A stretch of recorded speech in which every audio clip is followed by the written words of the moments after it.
Hello dear students, once again welcome back to our channel Gyan lab. आज हम solve करने वाले हैं MST CET and MH BSc nursing students 2024 aspirants के लिए chapter number 3 inheritance and variation. आज के सेशन में जो हम एमसीक्यूज और पीवाईक्यूज सॉल्व करेंगे, टोटल 25 एमसीक्यूज रहेंगे। आज जो भी आप एमसीक्यू सॉल्व करोगे उससे आपको पता चलेगा आपका चैप्टर 3 का प्रिपरेशन कैसे हुआ है। आज के सेशन में मैंने कुछ एमसीक्यूज थोड़े से डिफिकल्ट वाले लिए हैं। अगर आपने उन एमसीक्यूज को सॉल्व कर लिया मतलब आपका चैप्टर नंबर 3 हो गया है। अगर आप सॉल्व नहीं कर पाए तो क्या करें मैम, आपको ज्यादा से ज्यादा टेक्स्ट बुक रीडिंग करनी है, ज्यादा से ज्यादा वीडियोस देखना है और सबसे ज्यादा आपको मॉक टेस्ट पे फोकस करना है। और मॉक टेस्ट आप हमारे ऐप पे ज्वाइन कर सकते हो, ठीक है। तो जितना ज्यादा मॉक टेस्ट सॉल्व करोगे आपका एक्यूरेसी उतना बढ़ेगा, आपका परफेक्शन उतना ज्यादा बढ़ते जाएगा। चलो स्टार्ट करते हैं फर्स्ट एमसीक्यू के साथ। A colour blind child is born to normal vision parents. अभी इधर याद रखो, कलर ब्लाइंड एक रिसेसिव डिसऑर्डर है। Colour blind is a recessive disorder और रिसेसिव डिसऑर्डर हमेशा मेल्स में होता है और फीमेल्स के कैरियर होने के चांसेस ज्यादा होते हैं। तो कभी भी याद रखो, अगर नॉर्मल फीमेल बोला है मतलब मदर इज नॉर्मल, अगर फीमेल नॉर्मल है तो इसके दो जीनोटाइप हो सकते हैं। या तो इसके पास दोनों हेल्दी वाले जीन्स होंगे कैपिटल सी, या तो इसके पास एक कैपिटल होगा एक स्मॉल होगा। इसको भी हम नॉर्मल कंसिडर करते हैं, इसको भी हम नॉर्मल कंसिडर करते हैं। इसको जीनोटिपिकली नॉर्मल बोलते हैं और इसको कैरियर बोलते हैं, ठीक है। लेकिन कैरियर फीमेल को भी हम नॉर्मल ही कंसिडर करते हैं। तो कभी भी आपको कलर ब्लाइंड का क्रॉस आया और आपको बोला मदर इज नॉर्मल, तो आप हमेशा कैरियर वाला जीनोटाइप लो। अगर आपको बोला है मदर इज कलर ब्लाइंड तो फिर दोनों सी स्मॉल रखना है। तो देखो इधर पे बच्चा कलर ब्लाइंड पैदा हुआ है, मेल बच्चा है कि फीमेल बच्चा है वो बताना है। पेरेंट्स नॉर्मल है मतलब फादर भी नॉर्मल है मदर भी नॉर्मल है। ये देखो यहाँ पे फादर, यहाँ पे मदर, मदर को मैं कैरियर ले रही हूँ, फादर इज नॉर्मल। तो अगर मैं इन दोनों को क्रॉस करूं तो मुझे नॉर्मल डॉटर मिलेगी। अगर मैं इसको क्रॉस करूं तो मुझे नॉर्मल सन मिलेगा। This is normal daughter, this is normal सन। अगर मैं इसको क्रॉस करूं तो मुझे कैरियर डॉटर मिलेगी, एक कैपिटल एक small, this will be carrier daughter. और अगर मैं इसको क्रॉस करूं तो मुझे कलर ब्लाइंड सन मिलेगा। सो जो कलर ब्लाइंड बच्चा है वो मेल है कि फीमेल है, मेल है। दिस कलर ब्लाइंड सन, ठीक है। चलो, the chromosome number of a hemophilic boy will be. देखो हीमोफीलिया ये क्या है, it is a pleiotropic disorder. Hemophilia एक जेनेटिक डिसऑर्डर है, मतलब जेनेटिक भी नहीं बोल सकते, इसमें आपका अलील का कॉम्बिनेशन मैटर करता है। हीमोफीलिया होगा कि नहीं होगा, हीमोफिलिक अलील की वजह से सिकल सेल अनीमिया होता है। तो क्रोमोसोम्स का इससे कुछ लेना देना नहीं है। This is a Mendelian disorder, this is not a chromosomal disorder. Haemophilia is a Mendelian disorder. तो आपके सेल में तो 46 ही क्रोमोसोम रहेगा, उस एक क्रोमोसोम का एक अलील डिफेक्टेड है, उससे क्रोमोसोम का लेना देना नहीं है। तो क्रोमोसोम जितना रहता है उतना ही रहेगा। नॉर्मली लड़का हो या लड़की हो, उसके सेल में, डिप्लॉइड सेल में कितने क्रोमोसोम्स होंगे, 46, क्योंकि एक मेंडेलियन डिसऑर्डर है। तो ऐसा इररिलेवेंट ट्विस्टेड क्वेश्चन भी पूछते, कुछ लेना देना ही नहीं है क्वेश्चन और आंसर का। Next question, in human beings father determines the sex of the baby. Correct, this is true. जो स्पर्म होता है वो डिसाइड करता है बच्चा मेल होगा कि फीमेल होगा। In human fate of the zygote, fate मतलब destiny of the zygote is decided by the type of ovum fertilising the sperm. No, egg के पास तो सिर्फ एक ही क्रोमोसोम है, एक्स और एक्स। स्पर्म के पास दो टाइप के क्रोमोसोम होते हैं, एक्स और वाई। तो एग कभी भी डिसाइड नहीं करता है ह्यूमंस में, हमेशा स्पर्म डिसाइड करता है। तो this is false and this is true. तो option number C is the right answer. कितने क्वेश्चंस हो गए, 3 क्वेश्चंस हो गए। जिसके जिसके जितने मार्क्स बनते जा रहे हैं +1 काउंट करते जाओ, ठीक है। नेक्स्ट क्वेश्चन, ये स्टार्टिंग के क्वेश्चंस एकदम इजी है। From the chromosomal complements given below, identify the one which shows female heterogamety. Hetero मतलब different और gamety मतलब chromosomes। तो इसमें से कौन से केस में फीमेल हेट्रोगैमेट दिखाई दे रहे हैं? देखो ये फीमेल होमोगैमेट है, ये टर्नर सिंड्रोम है तो ये नहीं आएगा। This is line filter syndrome, ये भी नहीं आएगा। ये मेल है ये फीमेल है, दोनों में सेम क्रोमोसोम है, होमोगैमेटी। ये बर्ड्स के केस में क्या होता है, बर्ड्स के केस में males are homogamete and females are heterogamete. So सिर्फ बर्ड्स के केस में आपको फीमेल्स हेट्रोगैमेट देखने को मिलते हैं, और बर्ड्स के केस में बच्चे का सेक्स फीमेल डिसाइड करता है ना, फीमेल डिसाइड करती है, ना कि मेल्स। ठीक है, ये देखो। यस, नेक्स्ट, डाउन सिंड्रोम में हर एक सेल में कितने क्रोमोसोम्स प्रेजेंट होंगे? डाउन सिंड्रोम में क्या होता है, 21st पोजीशन पे एक्स्ट्रा क्रोमोसोम आ जाता है। 21st पोजीशन पे एक एक्स्ट्रा क्रोमोसोम आ जाता है, मतलब इधर टोटल 3 क्रोमोसोम रहते हैं। तो आपका अगर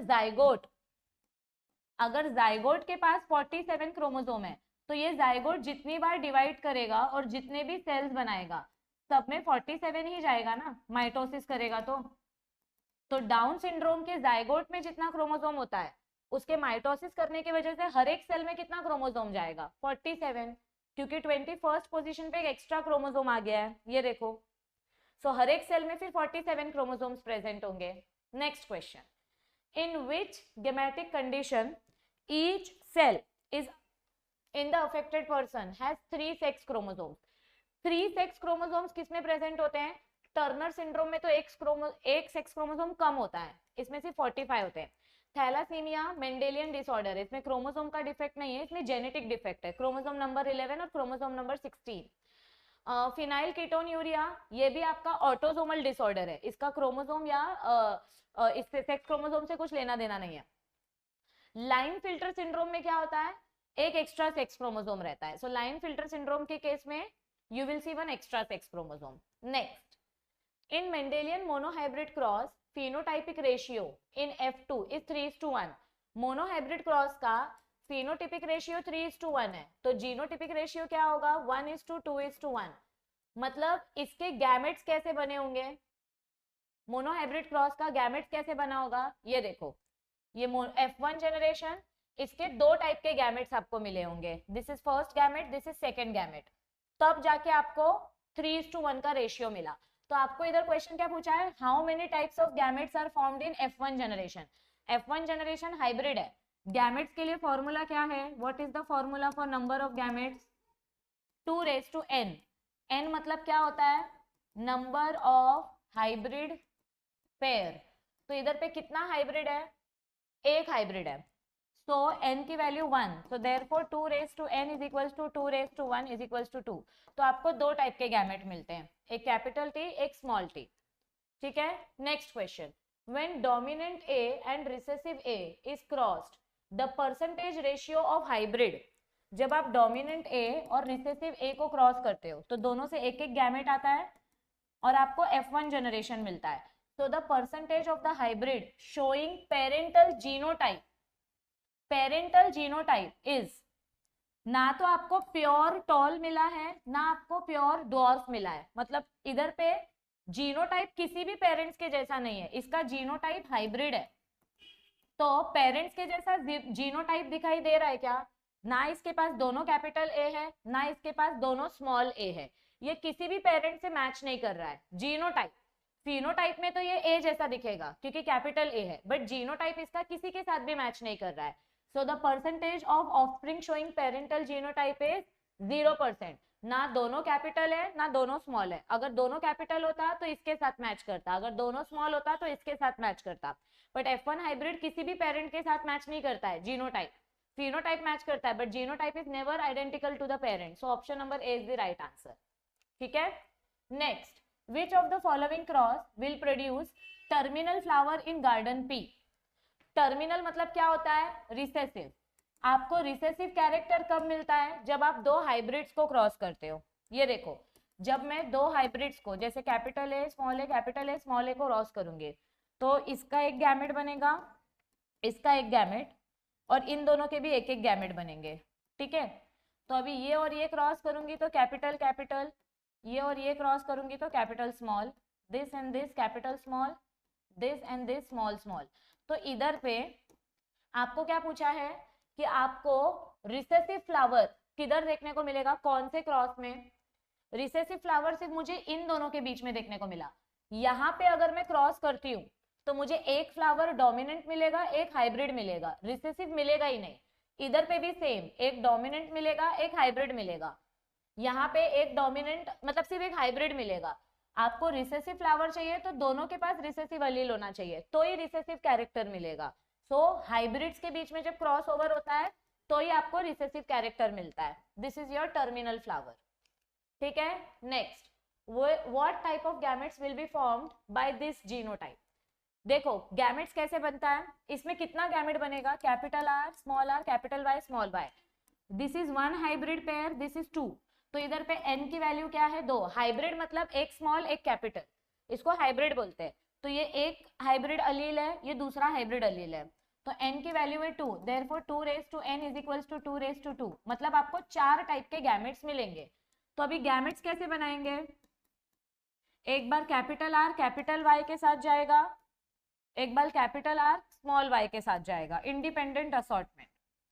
एक बार स्मॉल आर कैपिटल वाई के साथ जाएगा, एक बार स्मॉल आर स्मॉल वाई के साथ जाएगा। आपको इधर पे सीक्वेंस सेम फॉलो करना है। अगर आप आर पहले लिख रहे हो तो इधर पे भी आर पहले आना चाहिए, अगर आप वाई पहले लिखोगे तो इधर पे भी वाई पहले आएगा। सब में सीक्वेंस अल्फाबेट का कॉमन होना चाहिए। ठीक है, सो गैमेट्स कैसे टाइप के मिलेंगे, ये वाले। Next question, tall and yellow dominant plants when heterozygous for both। heterozygous मतलब हाइब्रिड, मतलब मैंने इन दोनों प्लांट का क्रॉसिंग किया। ये देखो टॉल और येलो, टॉल और येलो को मैंने क्रॉस किया और हाइब्रिड बनाया। हाइब्रिड कैसे बनता है, जब आप डोमिनेंट को रिसेसिव के साथ क्रॉस करते हो तो आपको हाइब्रिड मिलेगा। अब मैंने इसका सेल्फिंग किया, हेट्रोजाइगस फॉर बोथ, ये टॉलनेस के लिए हाइब्रिड है, ये येलो कलर के लिए हाइब्रिड कैरेक्टर है।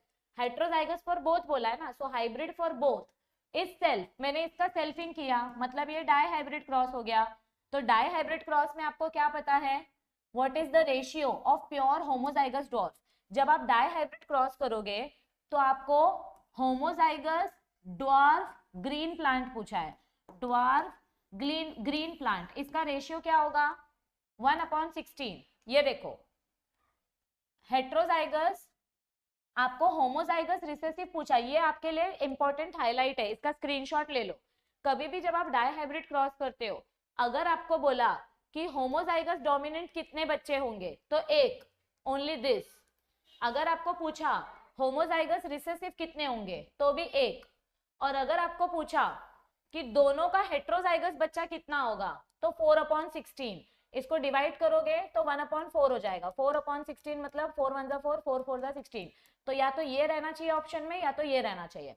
तो ये 3 गिवन है, मतलब ये आप डायरेक्ट याद कर लो। आपको इधर क्या पूछा है, homozygous dwarf and green. Dwarf is a recessive condition, green is also recessive condition, तो आपको होमोजाइगस रिसेसिव बोला। होमोजाइगस रिसेसिव कितने बच्चे होते हैं 1/16, तो आपको टाइम पास करने की जरूरत नहीं है, आप डायरेक्ट होमोजाइगस रिसेसिव बोला तो 1/16 टिक करके आ जाओ। Next question, when AABB and are crossed in the F2 generation the ratio of this will be। अभी वापस डाई हाइब्रिड क्रॉस है, आप इसका सेल्फिंग निकाल रहे हो, सेल्फिंग मतलब हाइब्रिड किया आपने। जब आप इसका सेल्फिंग करोगे तो आपको हेट्रोजाइगस का रेशियो पूछा है। हेट्रोजाइगस मैंने अभी बोला था ना, हेट्रोजाइगस, हेट्रोजाइगस फॉर बोथ मतलब ये फर्स्ट अलील ये दूसरा अलील। हेट्रोजाइगस कितना होता है 4, 16 में से 4 बच्चे हेट्रोजाइगस फॉर बोथ होते हैं, सो 4/16। ये बहुत इंपॉर्टेंट और इजी इंफॉर्मेशन है जिससे आप इजीली ऐसा क्वेश्चन सॉल्व कर सकते हो। Next, how many genetically different gametes will be produced by heterozygous plant having this genotype. अभी इसका तो आपको आना चाहिए बाबा, ये फेवरेट क्वेश्चन है। कितने टाइप के गैमेट्स बनेंगे, फॉर्मूला क्या है 2n, n का वैल्यू फाइंड आउट करो। This is 1 hybrid, this is 2 hybrid and this is 3 hybrid. तो इधर पे n का वैल्यू क्या आएगा 3, तो 2^3, 2 इंटू 2 इंटू 2 म्हणजे 8। तो कितने टाइप के गैमेट्स मिलेंगे आपको 8। यस, चलो next, in Mirabilis jalapa 4 o'clock plant, a cross between red flower and white flower, both homozygous, produce pink flower in F1 generation. This is true. ये इनकम्प्लीट डोमिनेंस का example है, किसका example है incomplete dominance का। In this plant flower colour is controlled by, pleiotropic genes, क्या ये pleiotropy का example है? नो। ये किसका एग्जाम्पल है? इनकम्प्लीट डोमिनेंस का। तो असर्शन इज राइट बट उसका reason is wrong. A is true but R is false. Yes. Next, sickle cell anemia can be lethal in which condition? Sickle cell anaemia कौन से condition में बच्चा मर जाता है? आपको 1:2:1 का रेशियो मिलता है, बराबर. सिकल सेल अनीमिया में this is HbA HbA, this is HbA HbS and this is HbS HbS. इस कंडीशन में मर जाता है बच्चा, यानी कि होमोजाइगस रिसेसिव. होमोजाइगस रिसेसिव, ये देखो इस कंडीशन में बच्चा मर जाता है. So this is the recessive allele. S is the recessive allele. A man with blood group A marries a woman having blood group B. देखो कोई आदमी है, इसका ब्लड ग्रुप है A. A के लिए अपने पास जीनोटाइप क्या रहता है? IA लिखो या फिर IA लिखो, सेम ही चीज है. इसकी शादी हुई है B ब्लड ग्रुप वाली औरत से, तो मैं इधर पे ये वाला जीनोटाइप ले रही हूँ. ठीक है, आप इसके साथ भी करके देख लेना, आपको सेम आंसर मिलेगा. ठीक है, तो इस आदमी की शादी बी ब्लड ग्रुप वाली औरत से हुई है. So this is woman. Woman का ब्लड ग्रुप क्या है? IBI. तो आपको पूछा है कि इनके बच्चों का ब्लड ग्रुप क्या होगा. क्रॉस करके देखो, इधर पे मैंने मैन का जीनोटाइप लिखा, इधर पे मैंने वुमन का जीनोटाइप लिखा. क्रॉस करो तो एक बच्चा होगा प्योर A ब्लड ग्रुप वाला, IAIB, sorry this is B. ठीक है, तो इस बच्चे का ब्लड ग्रुप होगा AB, इस बच्चे का ब्लड ग्रुप होगा B, इस बच्चे का ब्लड ग्रुप होगा A और इस बच्चे का ब्लड ग्रुप होगा O ब्लड ग्रुप, II. तो आपको कौन से ब्लड ग्रुप वाला बच्चा मिलेगा? A blood group, B blood group, AB blood group and O blood group. तो इधर पे आंसर क्या आएगा? Option number D. यस, कभी भी याद रखो ब्लड ग्रुप के केस में आपको जब तक अगर जीनोटाइप नहीं दिया है तो आप हमेशा I वाला जीनोटाइप लोगे. एक अलील प्योर अलील रखोगे और एक उसका रिसेसिव फॉर्म रखोगे. कभी भी जीनोटाइप अगर नहीं दिया है तो आप ऐसा ही जीनोटाइप सिलेक्ट करोगे. ठीक है, next question. Which of the following is true with respect to aneuploidy? Aneuploidy मतलब क्या होता है? नॉर्मल क्रोमोसोम नंबर में से एक या दो क्रोमोसोम कम या ज्यादा हो जाते हैं. Abnormal set of chromosome. When the chromosome number is not the exact multiple, तो उसको एन्यूप्लॉइडी बोलते हैं. This is true. Aneuploidy is only addition of one और मोर क्रोमोसोम. ऐसा कुछ नहीं है, एक से ज्यादा भी क्रोमोसोम ऐड भी हो सकते हैं, डिलीट भी हो सकते हैं. It is not only addition, it is addition and subtraction. So this statement is incomplete. ये wrong है. Aneuploidy is further classified as hypoploidy and hyperploidy. This is correct. Chromosome अगर कम हुआ तो हाइपोप्लॉइडी, अगर ज्यादा हुआ तो हाइपरप्लॉइडी. सो इसमें से कौन सा स्टेटमेंट ट्रू है? Only first statement and third statement is true. Correct. C, aneuploidy, euploidy and hyperploidy. ठीक है, नेक्स्ट. अभी ये तो आप बताओ, इसका मैं नहीं बताने वाली, ये बहुत सिंपल है. ये अगर नहीं आएगा तो फिर मार खाओगे तुम लोग. बताओ क्या आएगा इसका? मेटासेंट्रिक, सब मेटासेंट्रिक, एक्रोसेंट्रिक, टीलोसेंट्रिक. ठीक है, डायरेक्ट टेक्स्ट बुक का है. नेक्स्ट, सेंट्रोमियर के पोजीशन से पता करना है. Okay, next. When two genes are situated very close to each other in a chromosome, ये आपका क्रोमोसोम है, दो जीन्स बहुत नजदीक है, तो ऐसे जीन्स को हम बोलते हैं लिंक्ड जीन्स. और लिंक्ड जीन्स के बीच में कभी भी क्रॉसिंग ओवर नहीं होएगा. There will be no crossing over. इनके बीच में सिर्फ लिंकेज होगा. Only complete sex linkage will take place. So percentage of crossing over होगा ही नहीं, ये भी नहीं होगा. There will be no crossing over. Only option number C is right answer. Yes. Next question. Study the correct following statement and select the correct option. Due to incomplete linkage, the parental traits are inherited in offspring. Parent के traits बच्चे में दिखाई देते हैं, वो incomplete linkage की वजह से नहीं होता है. कंप्लीट लिंकेज के वजह से होता है. So first statement is false. Due to incomplete linkage new traits occur in offspring. Incomplete linkage की वजह से न्यू कैरेक्टर नहीं आता है, क्रॉसिंग ओवर की वजह से बच्चे में न्यू कैरेक्टर आता है. X chromosome of Drosophila males show complete linkage, Z में show complete linkage. तो इसमें से कौन सा स्टेटमेंट इनकरेक्ट है? First statement is incorrect, fourth statement is incorrect. Z में इनकम्प्लीट लिंकेज का एग्जांपल है. अभी इधर पे थर्ड स्टेटमेंट करेक्ट है. सेकंड स्टेटमेंट करेक्ट क्यों है? क्योंकि क्रॉसिंग ओवर हो रहा है, तभी आपको न्यू कैरेक्टर मिलता है. क्रॉसिंग ओवर कब होता है? When there is less linkage. मतलब जब इनकम्प्लीट लिंकेज होगा मतलब क्रॉसिंग ओवर हुआ है, कंप्लीट लिंकेज हुआ मतलब क्रॉसिंग ओवर नहीं हुआ है. तो यहाँ पे अगर ऐसे आप देखो, आपको दो दो के फॉर्म में आंसर दिया है, तो फिर ये ऑप्शन करेक्ट आएगा. तो यहाँ पे ड्यू टू इनकम्प्लीट लिंकेज आपका क्रॉसिंग ओवर मतलब न्यू कैरेक्टर मिलेगा, क्योंकि क्रॉसिंग ओवर हुआ ना. कंप्लीट लिंकेज होता तो न्यू कैरेक्टर मिलता ही नहीं. इनकम्प्लीट लिंकेज हुआ मतलब क्रॉसिंग ओवर हुआ, मतलब थोड़ा सा न्यू कैरेक्टर मिला. सो 2 is also correct. Otherwise only option number 4 was correct, incorrect, sorry. ठीक है, चलो नेक्स्ट. ये देखो आपका जो जी मेज है, it is an example of incomplete linkage, not complete linkage. Read the following statement with respect to widow's peak. दिखाई दे रहा है ना? हाँ. With respect to widow's peak and select the correct option. Widow's peak dominant, autosomal dominant gene है. Yes. ये homozygous condition में होता है क्या? नहीं. हेट्रोजाइगस कंडीशन में भी होता है. आपको करेक्ट ऑप्शन बताना है. This is wrong. Individuals with homozygous recessive have straight hair. This is correct. Option number 1 and 3 is correct. Option number 2 is incorrect. ठीक है, नेक्स्ट. होलैंड्रिक जीन्स मतलब वाई क्रोमोसोम. वाई क्रोमोसोम के non homologous region पे जो gene होता है, see this is Y chromosome, ये non homologous region है. तो इधर पे जो जीन्स रहता है वो जीन्स को बोलते हैं वाई लिंक्ड जीन्स. और वाई लिंक्ड जीन्स के लिए दूसरा नाम क्या है? Holandric genes. ये याद रखो, ये नेक्स्ट पार्ट में आने वाला है.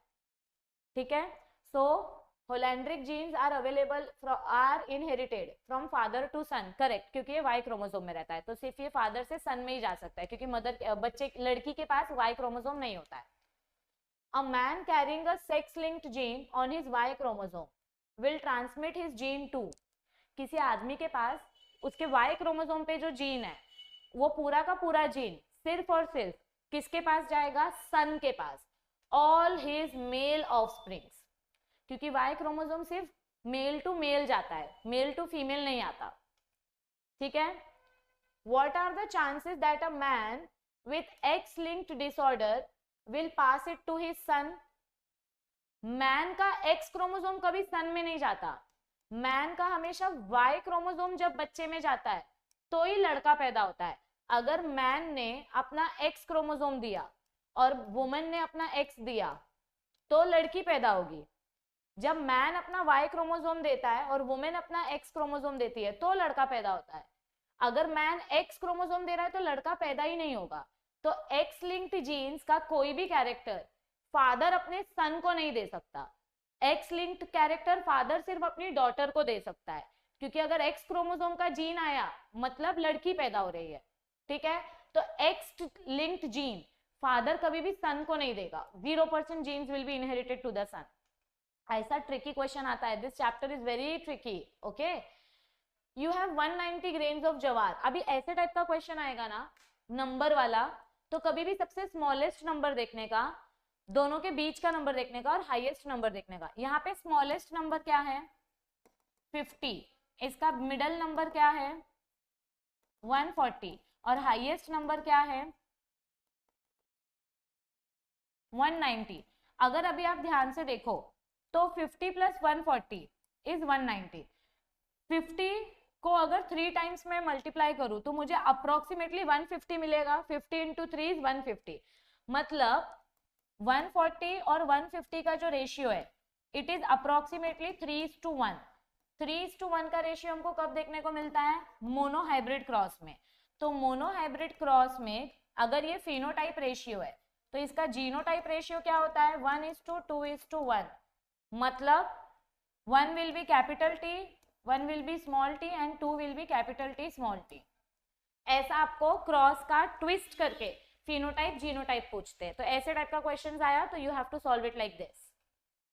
यस, चलो, सो आई होप आज के सेशंस में आपको काफी अच्छे से क्वेश्चन सॉल्व करने के मतलब तरीके पता चले होंगे, मजा आया होगा। अगर आप अपनी सीईटी की प्रिपरेशन और बूस्ट करना चाहते हो तो you can definitely join us on our crash course. हमने 8 से 9 चैप्टर्स कंप्लीट कर लिए, उसका रिकॉर्डेड वीडियो और पीडीएफ आपको मिल जाएगा। एंड क्रैश कोर्स के साथ आप अपना मॉक टेस्ट भी ज्वाइन कर सकते हो। अगर क्रैश कोर्स ज्वाइन करोगे तो मॉक टेस्ट फ्री मिलेगा, और अगर सिर्फ मॉक टेस्ट ज्वाइन कर रहे हो तो आपको चैप्टर वाइज मॉक टेस्ट पर chapter 20 MCQs and full length mock test मिलेंगे, जिसमें आपको एक मॉक टेस्ट में 100 एमसीक्यू मतलब 1000 एमसीक्यूज मिलेंगे। सो 10 फुल लेंथ एमसीक्यूज और 19 चैप्टर वाइज टेस्ट, ऐसे आपको बहुत सारे एमसीक्यूज प्रैक्टिस करने के लिए मिलते हैं, जिससे काफी ज्यादा प्रिपरेशन हो जाती है। ठीक है, तो अगर ये वीडियो अच्छी लगे, हेल्पफुल लगे, सो मेक श्योर कि आप इसको अपने ज्यादा से ज्यादा फ्रेंड्स के साथ शेयर करो। चैनल पे न्यू हो तो चैनल को सब्सक्राइब करो। डेली बेसिस पे हम कम्युनिटी पोल अपलोड करते हैं, तो कम्युनिटी पोल्स चेक करो, वहां पे भी पीवाईक्यूज अपलोड किए जा रहे हैं। आपके नीट की प्रैक्टिस चालू रहे, इसीलिए हम अपने एनसीईआरटी ज्ञान लैब एनसीईआरटी चैनल पे भी हम नीट पोल्स अपलोड करते हैं, तो आप कम्युनिटी पोल्स भी चेक करते रहो, चैनल को सब्सक्राइब करके रखो, क्योंकि अप्रैल मंथ में सीईटी के स्टूडेंट्स के लिए कुछ बहुत अमेजिंग सा सरप्राइज आने वाला है। अप्रैल मंथ में अपने ज्ञान लैब का एनिवर्सरी रहता है, तो बहुत अच्छा सरप्राइज आने वाला है। चैनल को सब्सक्राइब करके रखो। 60% से भी ज्यादा बच्चे हैं जो वीडियो रोज देखते हैं पर सब्सक्राइब करके नहीं रखते हैं, और अगर जिस दिन मुझे पता चल गया कि कौन वो बच्चा है जो बिना सब्सक्राइब किए वीडियो देख रहा है, मैं उसको सीधा ब्लॉक कर दूंगी, तुम वीडियो भी नहीं देख पाओगे। फ्री का मटेरियल मिल रहा है तो सब्सक्राइब करने में क्या जाता है, इतना तुम्हारे लिए टीचर्स मेहनत करते हैं, एक सब्सक्राइब बटन दबा के रखो। बाद में एग्जाम होने के बाद नोटिफिकेशन ऑफ कर देना, टीचर्स को भी मोटिवेशन मिलता है, पता चलता है हाँ इतने सारे बच्चे हमारा वीडियो देखते हैं, महाराष्ट्र के कोने कोने तक जा रहा है, हेल्प हो रही है, हमारी मेहनत को कुछ तो फायदा हो रहा है। बहुत सेल्फिश लोग हो तुम लोग। ठीक है, चलो मिलते हैं जल्दी। All the best, bye bye, take care, keep preparing. याद रखो बच्चों, अभी नहीं तो कभी नहीं, तो आलस पर निकालो और पढ़ाई करो। Bye bye.